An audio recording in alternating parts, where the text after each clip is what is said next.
ચેપ્ટરનું નામ છે વસ્તી વિષયક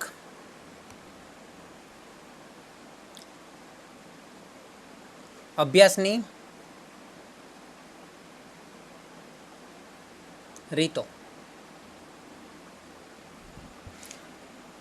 ઇંગ્લિશમાં કહેવાય ડેમોગ્રાફિક મેથડ. ડેમોક્રેસી ખબર છે ને, લોકશાહી, લોકો, ડેમો એના પરથી ડેમોગ્રાફિક મેથડ્સ. એક મેથડ નથી, ઘણી બધી મેથડ છે, એટલે મેથડ્સ બહુવચન, રીતો. બરાબર. તો એની અંદર આ ચેપ્ટર મેં તમને વાત કરી તેમ ઇકોની અંદર, અર્થશાસ્ત્રની અંદર, ઇકોનોમિક્સની અંદર બહુ જ કામનું છે. ઇકોનોમિક્સની અંદર ઘણા બધા પદ હોય સમજવાના, એના માટે પણ કામનું છે. સમાજશાસ્ત્રની અંદર પણ આ ચેપ્ટર કામ લાગે. બરાબર. તો આ ચેપ્ટરની અંદર છે શું, સૌથી અગત્યની વસ્તુ આપણે એ સમજવાની કે ટકાવારી અને દર. હે ને, આપણને દર શબ્દ લખેલો હોય. દર એટલે શું, તો કે ઉંદર જે ઘરમાં રહે અને આપણે દર કહીએ એ દરની વાત નથી, પણ આપણે ઘણીવાર શબ્દ સાંભળેલો છે કે વૃદ્ધિ દર. હે ને, વસ્તી વૃદ્ધિનો દર, પછી મૃત્યુ દર, જન્મ દર, એ દર શબ્દ સાંભળેલો છે. પણ દર શબ્દ છે ને બધી જગ્યાએ અલગ અલગ રીતે હોય છે. નોર્મલી વૃદ્ધિ દર માટે મેં તમને એક સૂત્ર શીખવાડેલું કે જૂનું વૃદ્ધિ દર હોય તો જૂનું -9 છેદમાં જૂનું ગુણ્યા 100. હે ને, પણ જૂનું -9 એટલે ટૂંકમાં તફાવતના છેદમાં જૂનું ગુણ્યા 100. આ 100 વડે શા માટે ગુણીએ આપણે? 100 એ શા માટે ગુણીએ? ટકામાં જવાબ આવે, એટલે આનો જવાબ જે પણ કંઈ આવશે ટકામાં આવશે. બરાબર, કે ટકાવારી. તો અહીંયા આપણે જે દર શોધીએ છીએ તે ટકાવારીમાં મળે છે. પરંતુ આપણે આ ચેપ્ટરની અંદર આપણે 100 સાથે જો ગુણીએ ને, ટકાવારીમાં જો આપણે ગણતરી લઈએ, ટકાવારીને ઇંગ્લિશની અંદર પ્રતિશત કહેવાય. પ્રતિશત એટલે સત એટલે 100, સત એટલે 100, અને પ્રતિશત એટલે દર 100 એ આટલા. હે ને, દર 100 એ આટલા. 5000 આટલા, તો 100 એ કેટલા, એને આપણે પ્રતિશત કહેવાય. ઇંગ્લિશની અંદર પરસન્ટ કહેવાય. સંટ એટલે સેન્ચુરી. સંટ શબ્દ કેના પરથી આવ્યો છે? સેન્ચુરી. સેન્ચુરી એટલે 100, એના પરથી પરસન્ટ એટલે પર 100. પર 100. હે ને, 8000 પર આટલા, તો પર 100 કેટલા, એટલે આપણને પરસન્ટ મળે, એને પર 100 કહેવાય. પરંતુ આપણે જે વસ્તી વિષયક અભ્યાસની રીતો ગણવાની છે એની અંદર પણ દર શબ્દ આવશે. આ દર શબ્દની વાત કરીએ તો દર શબ્દની અંદર છે ને તમારે પરસન્ટ નથી લેવાનું, પર 1000 લેવાનું છે. પર 1000 લે, કારણ કે પરસન્ટ છે ને બહુ નાનું પડી જાય એના માટે. 100 છે ને બહુ એના માટે ના પડી જાય, એટલે પર 1000 લેવાનું છે. બરાબર છે, એટલે પ્રતિશત નથી લેવાનું, પ્રતિ 1000 લેવાનું છે. પ્રતિ 1000. હે ને, એટલે તમારે ગુણ્યા 100 નહીં આવશે સૂત્રમાં. સૂત્રમાં શું આવશે? ગુણ્યા 1000 આવશે. કેટલા આવશે? ગુણ્યા 1000. એટલે જ્યારે પણ આપણે આ ચેપ્ટરના કોઈ પણ દરની વાત કરીએ, જન્મ દર હોય, મૃત્યુ દર હોય, પ્રજોત્પત્તિ દર હોય, પુનઃ પ્રજોત્પત્તિ દર હોય, તો એ બધા દરમાં ગુણ્યા 1000 આવશે તમારે. કારણ કે 100 છે ને એના માટે નાના પડે, કારણ કે વસ્તી તો બહુ વધારે હોય, અને એના માટે આપણે ગણતરી કરવા જઈએ તો 100 તો બહુ નાના પડે, પછી પોઈન્ટમાં જવાબ આવે વધારે. એટલે પોઈન્ટમાં જવાબ વધારે ના જોઈતો, એટલે આપણે પ્રતિ 1000નો ઉપયોગ થાય છે. અને આ એક પ્રકારનો રિવાજ છે, અને એ રિવાજ વ્યવસ્થિત છે. તો આપણે આપણે અલગ અલગ દર શોધવાના હોય છે. તો સૌથી પહેલાં તો આપણે સહેલામાં સહેલો દર છે, સમજવા માટે પણ સહેલો, પ્રેક્ટિકલ પણ સહેલો, એ છે મૃત્યુ દર. મૃત્યુ દરનો અર્થ શું કહેશો તમે? મૃત્યુ દર એટલે શું? સાદી ભાષામાં તમે મૃત્યુ દર કોને કહો? તમારી ભાષામાં મૃત્યુ દર કહો કોને તમે? મૃત્યુ દર, મૃત્યુ એટલે શું, દર એટલે શું, મૃત્યુ દર કોને કહી શકાય તમારા મત મુજબ?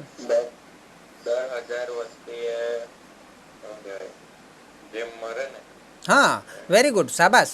તો જેટલા લોકો છે એમાંથી જેટલા મર્યા છે એ બંને વચ્ચેનું પ્રમાણ.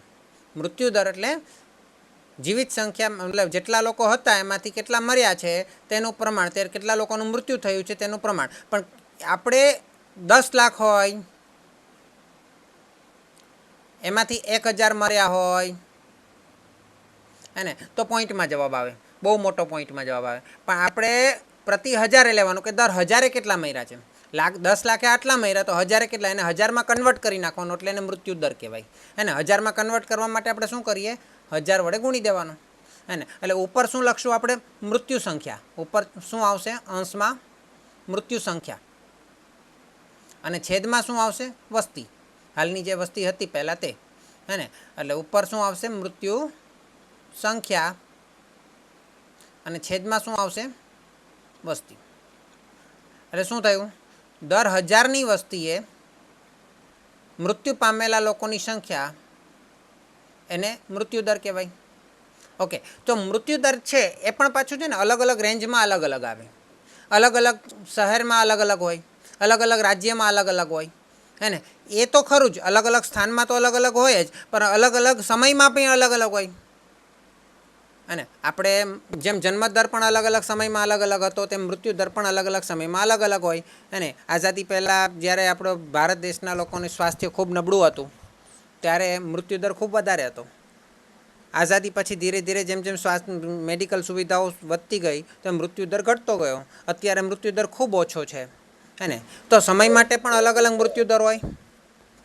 એ રીતે અલગ અલગ રેન્જમાં, ઉંમરની અલગ અલગ રેન્જમાં મૃત્યુદર અલગ અલગ હોય. મને કોઈ કહેશે કે બાળકો, યંગ એટલે કે જુવાન, પ્રૌઢ અને વૃદ્ધ, આમાં સૌથી વધુ મૃત્યુદર કોનો હોય? વૃદ્ધનો મૃત્યુદર ફર્સ્ટ નંબર સૌથી વધારે હોય. પછી સેકન્ડ નંબર નહીં, બાળકોનો મૃત્યુદર સૌથી વધારે હોય, કારણ કે એની રોગ પ્રતિકારક શક્તિ ઓછી હોય. ત્રીજો નંબર પ્રૌઢનો હોય અને ચોથો નંબર યંગનો હોય. એમાં રાઈટ. તો અલગ અલગ ઉંમરની રેન્જની વાત કરીએ તો એમાં પણ મૃત્યુદર બધાના અલગ અલગ આવે. હે ને, તો બાળકોની રેન્જ કેટલી ગણાય, તો બાળકોની રેન્જ 0 થી 5 વર્ષની ગણાય. યંગની આપણે જુવાનની ગણીશું એને, પણ એને યંગ જ કહીશું. ઇંગ્લિશમાં યંગ શબ્દ સારો છે. હે ને, એની અંદર ખાલી જુવાન નથી આવતો, પણ યંગ એટલે બધા જ આવી જાય. 5 થી માંડીને 35-40 વર્ષ સુધીના ગણી લો, 55 વર્ષ સુધીના ગણી લો, 50 વર્ષ સુધીના ગણી લો. પછી 50 થી 70 સુધીના ને પ્રૌઢ ગણી લો, 60-65 સુધીના ને. હે ને, પછી 65થી વધુ એને આપણે માનો કે વૃદ્ધ ગણીએ. તો આ અલગ અલગ રેન્જની અંદર મૃત્યુદર અલગ અલગ હોય. તો આપણને જ્યારે આંકડા આપેલા હોય તો અલગ અલગ રેન્જના આંકડા આપેલા હોય. એ બધાનો સેપરેટલી અલગ અલગ મૃત્યુદર પણ આપણે શોધી શકીએ. પછી કોઈ એવું પણ બને કે અલગ અલગ શહેરમાં અલગ અલગ રેન્જનો ઉપયોગ થતા હોય, પણ નોર્મલી બધામાં એક જ રેન્જનો ઉપયોગ કરતા હોય છે નક્કી કરેલી ગણતરી મુજબ. હવે અલગ અલગ શહેરમાં અલગ, માનો કે આપણે બધાનો મૃત્યુદર શોધીએ તો બધા શહેરમાં બાળકોનો મૃત્યુદર અલગ અલગ હોય, જુવાનનો મૃત્યુદર અલગ અલગ હોય, પ્રૌઢનો અલગ અલગ હોય, વૃદ્ધનો અલગ અલગ હોય કે નહીં? કોઈ જગ્યાએ વૃદ્ધ વધારે ટકી જતા હોય, અમુક જગ્યાએ વૃદ્ધ ઓછા ટકતા હોય. અમુક જગ્યાએ, જે જગ્યાએ વૃદ્ધ ઓછા ટકતા હોય ત્યાં બાળકો વધારે મરતા હોય, ઊભી બને. હે ને, તો અલગ અલગ રેન્જનો મૃત્યુદર અલગ અલગ શહેરમાં અલગ અલગ હોઈ શકે. અને કુલ મૃત્યુદર, આ બધાનો ટોટલ કરીને ડાયરેક્ટલી કુલ સંખ્યા જે હોય એનો ડાયરેક્ટ મૃત્યુદર ગણી લે તો કુલ મૃત્યુદર કહેવાય. અને કુલ એટલે કે પણ એ સાદો મૃત્યુદર કહેવાય. સાદો એટલા માટે કે આપણે જ્યારે બે અલગ અલગ શહેર કે બે અલગ અલગ રાજ્ય વચ્ચેની ગણતરી કરવી હોય ત્યારે બધાનો પોતપોતાનો સેપરેટ મૃત્યુદર હોય તેને સાદો મૃત્યુદર કહેવાય. હે ને, તો એક તો સાદો મૃત્યુદર આવે. બીજી એક વસ્તુ આવે કે બંને જ્યારે બે વસ્તુની જ્યારે કમ્પેરિઝન કરવાની હોય ને, 2, 3, 4, 5 અલગ અલગ શહેરની કમ્પેરિઝન કરવાની હોય ને, તો કોઈ એક શહેરના મૃત્યુદરને અથવા તો કોઈ એક શહેરની વસ્તીને, મૃત્યુદર શબ્દ ખોટો છે, કોઈ એક શહેરની વસ્તીને પ્રમાણિત ગણી લેવામાં આવે. કેવી ગણી લેવામાં આવે? પ્રમાણિત. કે આ શહેરની વસ્તી છે એને આપણે પ્રમાણિત, કોઈ પણ શહેરની ગણી શકાય, કોઈ પણ એક શહેરની વસ્તીને પ્રમાણિત ગણી લીધી. એ પ્રમાણે બાકીના બધા શહેરના જે મૃત્યુદર હોય એને એની સાથે જે મુખ્ય શહેરની જે એને આપણે પ્રમાણિત લીધી ને, પ્રમાણિત વસ્તીવાળું શહેર, એનો જે વસ્તી હોય ને એને એ પ્રમાણે એને ભાર આપવામાં આવે. ભારિત સરેરાશ તો તમને ખબર છે ને, ડબલ્યુ, આપણે પેલું સૂચકાંકમાં કરતા હતા, સિગ્મા WI/સિગ્મા W. હે ને, તો એ રીતે બાકીના શહેરનો પ્રમાણિત મૃત્યુદર શોધી કાઢવામાં આવે. અને એ શહેરનો પ્રમાણિત મૃત્યુદર જે શહેરને આપણે પ્રમાણિત લીધું છે એ શહેરનો પ્રમાણિત મૃત્યુદર તો સેમ જ આવે. જેનો સાદો મૃત્યુદર હોય એ જ એનો પ્રમાણિત મૃત્યુદર હોય. પરંતુ બાકી બધાના શહેરનો સાદો અને પ્રમાણિત મૃત્યુદર અલગ અલગ આવે. તો એના માટે આપણે એક દાખલો જોઈએ, બરાબર. ચલો, તો રકમ આપણી પાસે છે જ ઓલરેડી, હે ને. તો રકમ માટે આપણે જોઈએ. તો આવી આપણી પાસે રકમ છે, આની અંદર બે કોલમ જે છે, રકમ આપણને આટલી જ આપેલી છે, અને મૃત્યુદરવાળું કોલમ પ્રશ્નમાં નથી, હે ને. અને એ આપણે શોધવાનું છે, અને આ બધા કોલમ આપણે જવાબમાં શોધવાના છે. ઓકે. તો જે પ્રશ્ન ખાલી આટલો છે કે બે શહેરોમાં મૃત્યુ અંગેની નીચે પ્રમાણે માહિતી મળે છે, તો તમે કયા શહેરને તંદુરસ્તીની દ્રષ્ટિએ વધુ ચડિયાતું ગણશો અને શા માટે? આવો પ્રશ્ન શા માટે કરવો પડે કે ભાઈ એક શહેરનો મૃત્યુદર ઓછો ને એક શહેરનો વધારે, અથવા તો બે શહેરમાં આ શહેરનું વધારે ચડિયાતું છે, એવું શા માટે ગણવું પડે ભાઈ? શા માટે ગણવું પડે? માનો કે કોઈ વ્યક્તિની બદલી કરવામાં આવે કે ભાઈ તમારી નોકરી આ જગ્યાએથી છોડીને બીજી બે જગ્યા હું તમને ઓપ્શન આપીએ કે આ શહેરમાં તમારે બદલી જોઈએ છે કે આ શહેરમાં જોઈએ, તમને ઓપ્શન આપવામાં આવે, તો તમે એ બે શહેરનો મૃત્યુદર તમને ખબર હોય તો તમે શું કહો ભાઈ? કે જે શહેરનો મૃત્યુદર ઓછો હોય ત્યાં તમે રહેવા જવાનું પસંદ કરો, કે જે શહેરનો મૃત્યુદર વધારે હોય ત્યાં રહેવાનું પસંદ કરો? Very good.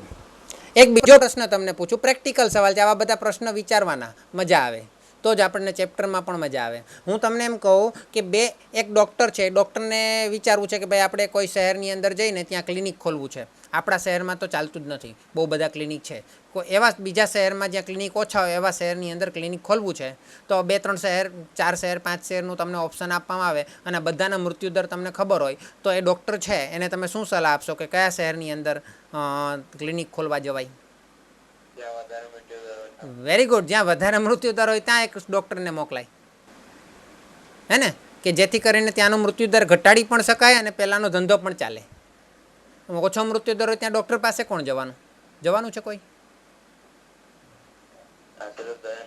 અચ્છા, ચાલો. તો હવે વાત આપણે એમ કરીએ, અહીંયા પણ આપણને અલગ અલગ રેન્જ આપેલી છે મૃત્યુની, તો બધાનો આપણે પહેલાં તો સેપરેટલી મૃત્યુદર શોધી કાઢીએ. તો સેપરેટલી મૃત્યુદર કઈ રીતે શોધશું? તો મૃત્યુ સંખ્યા પણ આપેલી છે અને શહેરની વસ્તી પણ આપેલી છે કે 16,000ની વસ્તી હતી, એમાંથી 176 લોકો મર્યા. તો એનો મૃત્યુદર કેટલો હશે? કોણ કહેશે મને? કેવી રીતે? હા હા, વેરી ગુડ. 176 ભાગ્યા 16,000 ગુણ્યા 1000. હવે તમારે શું કરવાનું? 3-3 મીંડા પહેલેથી કાઢી જ લેવાના. શું કરવાનું? 3-3 મીંડા કાઢી જ લેવાના, એટલે 176 ભાગ્યા 16 જ કરવાના, એટલે બહુ મગજમારી નહીં, બરાબર છે. અને ઉપર વસ્તી છે ને, મેં 16,000 લખી છે, એની જગ્યાએ વસ્તીમાં કૌંસમાં લખી દેવાનું 1000માં, અને પછી લખવાનું પણ તમારે શું 16, 50, 120, 14 અને 200, એટલે મગજમારી જ નહીં. સમજ પડી? એવું પણ તમે કરી શકો, શોર્ટકટ કરવું હોય તો. ઓકે. તો શું આવ્યો તમારો પહેલાંનો જવાબ? 11. Very good. ચલો, પછી 5 થી 40 વર્ષની ઉંમરના હોય એ લોકો માટે શહેર એનો મૃત્યુદર 250. પછી 840 અને 1,20,000 માટે 840 ભાગ્યા 1,20,000 ગુણ્યા 1000, 100 નહીં પણ 1000. 7. કેટલો આવ્યો? 7 આવ્યો. અહીંયા 50 આવ્યો. 5 આવે. હા, તો એણે 100 વડે ગુણી દીધું હશે. નહીં, તો 100 વડે ગુણે તો એટલું બી નહીં આવે, 5 આવે. ચલો, પછી કેટલું આવ્યું? 7 આવ્યું. ત્યાર પછી કેટલું આવ્યું? 910 ભાગ્યા 14,000 ગુણ્યા 1000.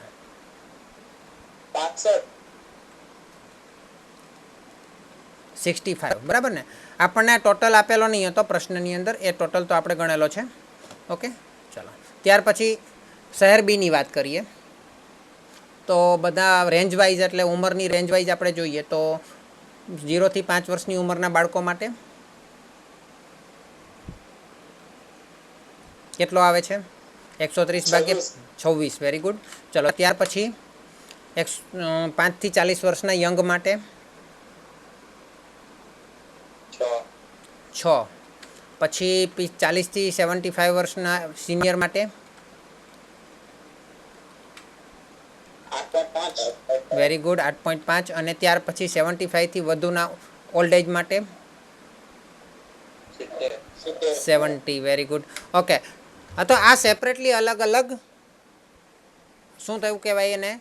અલગ અલગ ઉંમરની રેન્જ જે છે, ઉંમરની પેલું છે એ પ્રમાણે આપણે વસ્તીનો મૃત્યુદર શોધ્યો તો આપણે શહેર એ અને બી વચ્ચે સરખાવી શકીએ કે બાળકો હોય તો બાળકો એ અને બીમાં ક્યાં વધારે સુરક્ષિત છે, ક્યાં વધારે સ્વસ્થ છે, એમાં, હે ને, કારણ કે ત્યાં મૃત્યુદર બાળકોનો ઓછો છે.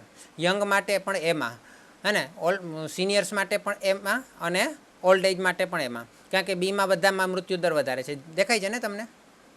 શહેર એની કુલ વસ્તી 2 લાખ છે આપણે સરવાળો કરીએ તો, અને કુલ મૃત્યુ કેટલી છે 2176. તો કુલ મૃત્યુદર કેટલો થયો શહેર એનો? 2176 ભાગ્યા 2 લાખ ગુણ્યા 1000.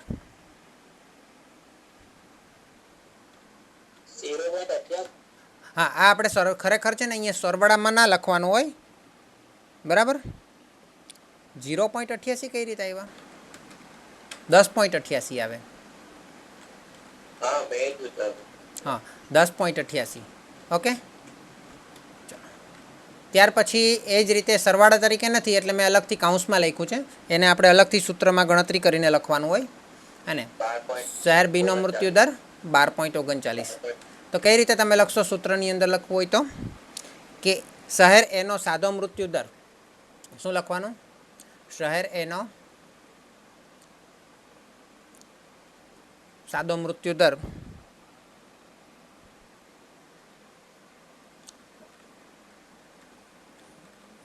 શહેર એનો સાદો મૃત્યુદર, સાદો લખાય, ઘણીવાર કોઈ જગ્યાએ કાચો શબ્દ વાપરે, હે ને, મૃત્યુદર બરાબર શહેર એની કુલ મૃત્યુ સંખ્યા, આપણે કુલ લેવાની, રેન્જ વાઇઝ નથી લેવાની, કુલ મૃત્યુ સંખ્યા છેદમાં શહેર એની વસ્તી ગુણ્યા 1000. હવે આ વસ્તી કઈ લેવાની આપણે? એમ મૃત્યુ થઈ ગયા પછીની લેવાની કે મૃત્યુ થઈ ગયા પહેલાંની લેવાની? આ વસ્તી આપણે મૃત્યુ થઈ ગયા પહેલાંની લેવાની, બરાબર છે. કારણ કે મેં પેલું સૂત્ર બતાવ્યું હતું ને દરનું, જૂનું માઇનસ નવું છેદમાં જૂનું. તો જૂનું એટલે મૃત્યુ થઈ ગયા પહેલાંનું, હે ને. એ સૂત્ર આપણું હંમેશા માટે સ્ટાન્ડર્ડ સૂત્ર છે, દરેક જગ્યાએ કામ લાગે, હે ને. તો શહેર એની મૃત્યુ સંખ્યા પણ એ જ રીતે મળે. માનો કે 5000 લોકો હતા, એમાંથી 4000 લોકો મરી ગયા, તો 4000 લોકો બચ્યા, એટલે નવા કેટલા? 4000. 5000 જૂના, 4000 નવા, છેદમાં જૂના એટલે 5000, હે ને, ગુણ્યા 100 ની જગ્યા 1000. એટલે એ જ સૂત્ર આવ્યું આપણું, જૂનું માઇનસ નવું છેદમાં જૂનું ગુણ્યા 1000, હે ને, 100 ની જગ્યા 1000 આવ્યા. તો આ બંનેનો તફાવત આવે, 5000 હતા ને 4000 બચ્યા, તો 1000 મરી ગયા કહેવાય. આપણે નવા જન્મને આની અંદર ઉમેરવાના નથી. નવા જે જન્મ થયા હોય ને એને આમાં ઉમેરવાના નહીં, હે ને. જે ઓલરેડી 5000 હતા એને જ ધ્યાનમાં લેવાના. અને એમાંથી કેટલા બચ્યા? તો કે 4000 બચ્યા. તો મૈરા કેટલા? તો કે 1000 મૈરા. ક્લિયર થયું? તો આ રીતે સૂત્ર બને. ઓકે. તો જો અહીંયા માનો કે 16000 છે, તો 16000માંથી 176 મર્યા, તો કેટલા બચ્યા હશે? બચ્યા કેટલા હશે? 15800 ને કેટલા બચ્યા હશે? 15824 બચ્યા હશે, હે ને. તો આપણે એમ કહી શકીએ ને કે 16000 માઇનસ 15824 નવા કહેવાય, નવો આંકડો કહેવાય, છેદમાં 16000, હે ને. તો પણ તમારો એ જ જવાબ આવે કે નહીં? કારણ કે ઉપરની બાદબાકી તો 176 જ આવવાની ને, એટલે તમારો જવાબ આ રીતે 176 આવશે ગુણ્યા 100, એટલે 100 નહીં 1000, એટલે તમારો મૃત્યુદર મળશે શહેર એનો 10.88. એ જ રીતે શહેર બીનો સાદો મૃત્યુદર બરાબર શહેર બીની કુલ મૃત્યુ સંખ્યા છેદમાં શહેર બીની મૃત્યુ પહેલાંની વસ્તી, બરાબર, ગુણ્યા 1000. ક્લિયર? ચાલો. મોટાભાગે આ આંકડાઓ વાર્ષિક હોય. કેવા આંકડા હોય? વાર્ષિક, કે 1 વર્ષ પહેલાંના અને 1 વર્ષ પછીના આંકડા, બરાબર છે. ઓકે, ચલો. તો આ બેનો આપણે મૃત્યુદર શોધી કાઢ્યો, શહેર એનો અને શહેર બીનો. 10.88 અને 12.39 આ કુલ સાદો મૃત્યુદર કહેવાય. હવે શહેર એનો સાદો મૃત્યુદરની વાત કરીએ અને પ્રમાણિત મૃત્યુદરની વાત કરીએ. પ્રમાણિત એટલે આપણે જ્યારે 2 વર્ષની સરખામણી કરવી હોય ને ત્યારે સાદો છે ને એટલો કામ નથી લાગતો, પ્રમાણિત વધારે યોગ્ય ગણાય, એને તો સાદો મૃત્યુ દર તો આપણને ખબર છે કેટલો આવ્યો, શહેર એનો અને શહેર બીનો 10.88 અને 12.39. અને તો પ્રમાણિત મૃત્યુ દર માટે આપણે પહેલાં કોઈ એક શહેરને પ્રમાણિત નક્કી કરવું પડે. કયા શહેરને પ્રમાણિત નક્કી કરવું છે? બીને પ્રમાણિત નક્કી કરવું છે. ઓકે, તો બીને પ્રમાણિત નક્કી કરીએ. તો શહેર બીને પ્રમાણિત નક્કી કરીએ તો અહીં તમારે લખવું પડે કે બીને પ્રમાણિત નક્કી કરતા. તો બીની વસ્તીને આપણે પ્રમાણિત નક્કી કરીએ એટલે એમ કહેવાય કે બીની જે વસ્તી છે તે આપણો ભાર થઈ ગયો. શું થઈ ગયો? ભાર એટલે કે વેઇટેજ થઈ ગયો, ડબલ્યુ થઈ ગયો. અને શહેર એનો મૃત્યુ દર હોય તે આપણો એક્સ થઈ ગયો. શું થઈ ગયો? એક્સ. હવે ડબલ્યુ ગુણ્યા એક્સ કરવાનું એટલે અહીંયા મેં લખ્યું છે તે ઊંધું થઈ જશે. અહીંયા બીની વસ્તી લેવાની અને એનો મૃત્યુ સંખ્યા લેવાની, સોરી મૃત્યુ દર લેવાનો. બરાબર છે? ચાલો, તો મને કહેશો શું આવશે? 55,000. તો 5,000 ગુણ્યા 11 એટલે ડબલ્યુ એક્સ, અને અહીંયા આપણને મળશે ડબલ્યુ એક્સ 5,000 55,000. ઓકે, ચલો ત્યાર પછી કેટલા આવ્યા? 1,35,000. 1,35,000. ઓકે, ત્યાર પછી 62,000 ગુણ્યા 7 4,34,000. અને ત્યાર પછી 6,000 ગુણ્યા 65 કેટલા? 3,90,000. આ બધાનો સરવાળો કરીએ તો સિગ્મા ડબલ્યુ એક્સ મળે. બોલો જોઈએ, આ બધાનો સરવાળો કરો જોઈએ. 10,14,000. અને સિગ્મા ડબલ્યુ કેટલું છે? સિગ્મા ડબલ્યુ 1,00,000 છે. હે ને? તો શહેર બીનો પ્રમાણિત મૃત્યુ દર તો અહીંયા બીને પ્રમાણિત વસ્તી થઈ રહી છે એટલે બીનો પ્રમાણિત મૃત્યુ દર તો 12.39 જ આવશે. પરંતુ શહેર એનો પ્રમાણિત મૃત્યુ દર કઈ રીતે મળશે? તો કે શહેર એનો પ્રમાણિત મૃત્યુ દર 10,14,000 એટલે કે સિગ્મા ડબલ્યુ એક્સ છેદમાં સિગ્મા એક્સ, એટલે સોરી સિગ્મા ડબલ્યુ એક્સ ના છેદમાં સિગ્મા ડબલ્યુ. બરાબર છે? એટલે કે 1,00,000. બોલો કેટલો આવે? ગુણ્યા કેટલા? 10.14 એટલે આવ્યો 10.14. તો હવે આ પ્રમાણિત મૃત્યુ દરને એકબીજા સાથે સરખાવીને નક્કી કરો કે તમારો એનું શહેરની વસ્તીનો મૃત્યુ દર વધારે છે કે બી શહેરની વસ્તીનો મૃત્યુ દર વધારે છે? બી શહેરની વસ્તીનો મૃત્યુ દર વધારે છે. એટલે કોઈને મોકલવા હોય તો ડૉક્ટરને મોકલવા હોય તો બી શહેરમાં મોકલાય, પણ સામાન્ય વ્યક્તિને મોકલવા હોય તો એ શહેરમાં મોકલાય. બરાબર ને? ક્લિયર? અચ્છા, ચલો હવે આ મૃત્યુ દર તો નક્કી થયો, પણ મેં તમને એમ ડાયરેક્ટ કહી દીધું કે બી શહેરનો પ્રમાણિત મૃત્યુ દર 12.39 જ આવે. તો ગણવો છે તમારે બી શહેરનો પ્રમાણિત મૃત્યુ દર. ડબલ્યુ તો બી શહેરને પ્રમાણિત લીધો એટલે ડબલ્યુ તો એ જ રહેશે હે ને, પરંતુ એનો મૃત્યુ દર કયો છે? 26. એની સાથે તમારે ગુણાકાર કરવાનો. તો કરો જોઈએ 5,000 ગુણ્યા 26 1,30,000. પછી 27,000 ગુણ્યા 6 1,65,000. 62,000 62,000. પછી ઇંગ્લિશમાં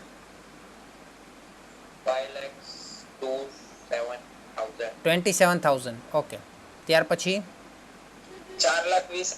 4,20,000. ચલો હવે આનો સરવાળો કરો જોઈએ.